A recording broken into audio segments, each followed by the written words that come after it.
Afternoon, Minister Farley. Today we'll be interviewing you on various questions regarding your new position as the head of Sydney Catholic School. If you had one piece of advice for anybody about leadership, what would it be? Be kind, I think. I think it's important to be kind and to be focused on the job. What is it that you're supposed to be doing? So be kind to people and to be really clear about what you should be doing. What do you believe your strengths are as the leader of Sydney Catholic Schools? Probably other people have different views, but I think maybe I'm very clear about what the job is, what the mission and the vision is for Sydney Catholic Schools. And the mission is to know and love Christ through learning, and the vision is thriving Catholic communities through excellent teaching and learning. So I'm really clear about that. And I'm fairly resilient, so sometimes you have setbacks and it can be difficult, and I don't get too worried about that. I just think about how we might work through those. And that sort of helps. So resilience and focus, and I'm pretty optimistic too, so most of the time things will work out one way or another. And if you work well with other people, then that's what happens. So that's what I try to do. What is your vision for our students in the Catholic schools? All right. I'll be really specific about it, and it's for any student in any of our 150 schools. So there's about 70,000 students that we educate across Sydney Catholic schools. And from this flows everything. It's that every student loves coming to school every day and really wants to be at school and wants to learn as much as they can, and that when they finish in one of our schools, they are ready to learn for the rest of their lives. So the main thing is to really love, for the students to really love coming to school every day. I think that's the most important thing. What's your favourite book? It's such a difficult question. So I love reading. I read a lot.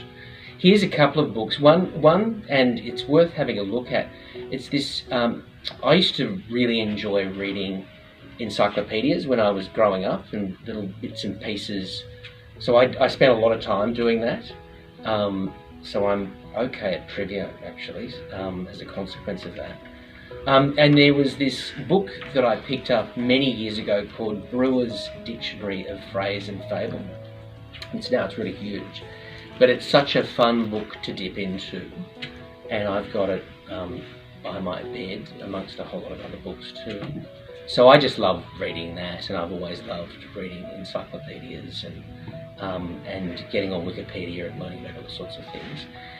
In terms of fiction, the book that's probably made the deepest impression upon me, and I read it when I was maybe 16 or 17, and I read it for fun, interestingly. We did a Great Expectations during the HSC, but it was David Copperfield by Charles Dickens. So it's a really big book, and it's about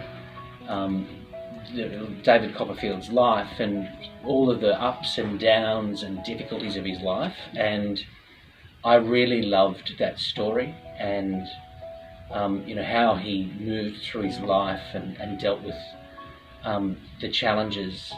And Charles Dickens is really amazing. He used to write in installments each week, and they would come out, and so people would buy this magazine each week and read each of the chapters. So he's a beautiful writing. It's old-fashioned, but it's very beautiful writing, and they're incredible stories with all sorts of different characters. So David Copperfield is probably one that's left the most lasting impression, and which I really love. What's your favourite movie and why? Look, the same. I love movies. I'll say Star Wars, the first Star Wars, and I remember going into the city on the train to go and see it at Hoyt's, which is in the city, which is just about to finish up. It's not Hoyt's anymore, it's Event Cinemas. I remember going in there and watching it, and you're used to it because it's in 1977, just the big screen, and it looked amazing in terms of the spaceships and the whole thing, and it was just like, whoa, we've never seen anything like that before. So the special effects, which now probably look to you like they're a bit lame, were incredible at that time. And also it's a really amazing story in terms of good and evil and overcoming the challenges, and so it just, again, it's the same, it's the same sort of theme. I just thought it was a really great film, and I've gone back to watch it quite a few times since. I haven't followed all of the ones. I've seen the more recent Star Wars films, but I really enjoyed it. And then the other two, what was it, the Return of the Jedi and the Empire Strikes Back, were, I think it was actually Empire Strikes Back that was the second one, and Return of the Jedi was the third. So probably Star Wars. What is your favourite memory from primary school? I've been thinking about this, and it's a bit to do with having this job, actually.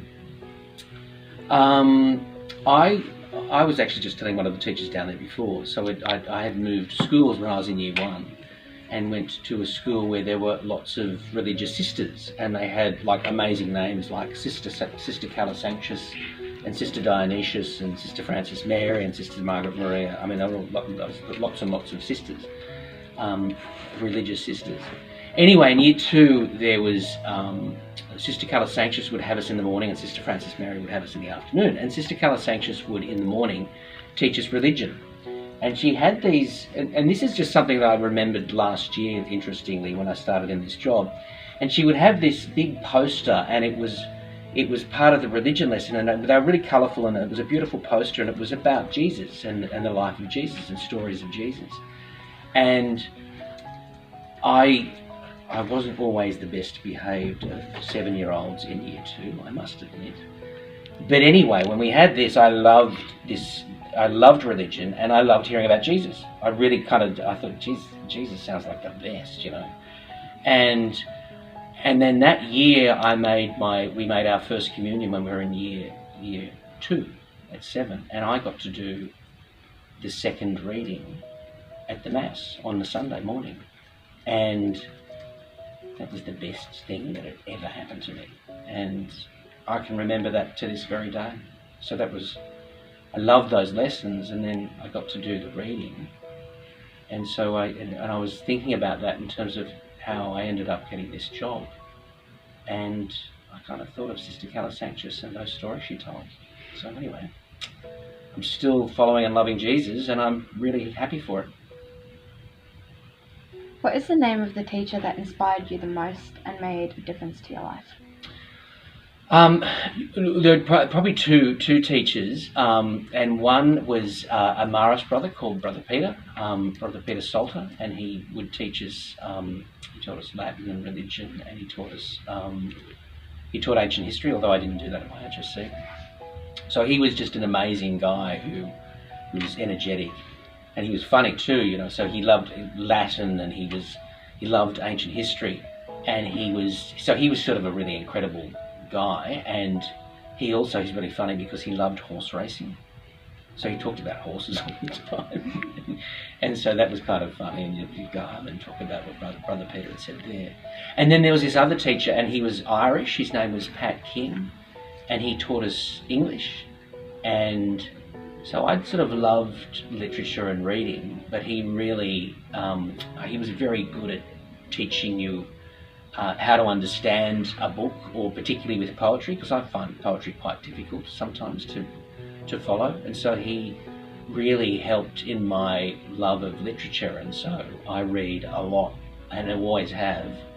And his explaining of that was really important in terms of, you know, having me understand it, but also to love it. So Brother Peter Salter and Pat King, they're the two, I think. Okay. What is your favourite thing to do on the weekend? Okay, well, hang out with the family, and but my children are now all but grown up, so although they're at home at the moment because of COVID. My son's up in Brisbane studying, and the other two are still at home.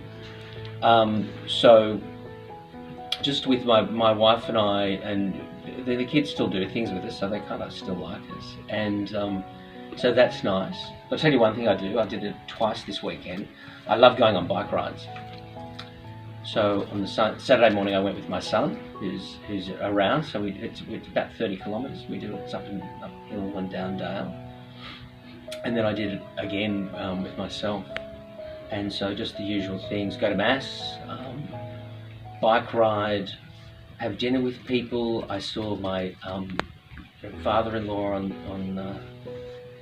father-in-law and mother-in-law over the weekend. So just family things. Do some washing and mow the lawn too. Although you don't have to mow the lawn at the moment, it's not great. Which saint do you ask intercessions of? Oh wow! I read. I have this. In fact, I can tell you today, it's Saint Vitus, and it's also who was the first one? This Saint Vitus is one. Anyway, this is I didn't realise you were going to ask this. I check out the saints every day because they're amazing stories. That's another thing I had a saint book, and I need all the help I can get. So I check out the saints each day. But this is really interesting because, and there are so many different saints and there's so many amazing stories. But on Saturday, I think it was Saint Anthony of Padua, and I'm an Anthony, and so is the Archbishop of Sydney. He sent me something about that. And his is a really interesting story. I didn't realise he was Portuguese. I thought he was Italian but anyway, it turned out he was Portuguese, and so he helps you to find lost things. So if you lose something, you should pray to Saint Anthony of Padua. The other one that I like, Saint Jude, the patron saint of lost causes, hopeless causes. So I've prayed to Saint Jude a bit. But one person that I was many years ago and I wasn't well, and I prayed to Mary MacKillop, and it was before she became a saint, and but she died in North Sydney. My parents grew up in North Sydney, and she was buried in the chapel there, and so she was very much a part of our life anyway. And my mother had a bit of cloth of Mary MacKillop's. So I've prayed very, very hard and seriously to her, and those prayers were definitely answered. So it depends on who the saint is, and so I have this app, and you can go through the saints, and sometimes I try and find really obscure ones that you don't know. There are all sorts, but sort of Mary MacKillop's one. I grew up with sort of Marston Champagne as being an important person in our life.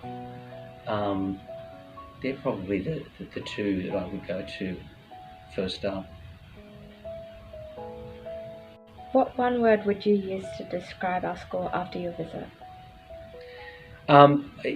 This is a pretty amazing school. It's a beautiful place. So what happened? I came in. I was a little bit late, and I was met by 4 of your fellow students, and so it was interesting because it wasn't the principal or the assistant principal, it was the students who were given the opportunity to take responsibility for that. And so we had a bit of a chat out there in terms of the school, the values, what you stand for.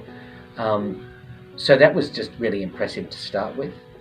And then I've just had a really good chat with your principal and assistant principal about where the school's at and how you've dealt with COVID-19, how the parents and the students and the teachers have all been pulled together. So it's really impressive. There's a really good vibe to the place, and there's a real sense, combined with just looking great and fantastic people, and you being kind and even laughing at my jokes. I mean, how good is that? It looks like it's a very beautiful school, and we're very lucky to all be part of it in one way or another. On behalf of Our Lady of Lourdes, we would like to thank you, Mr. Farley.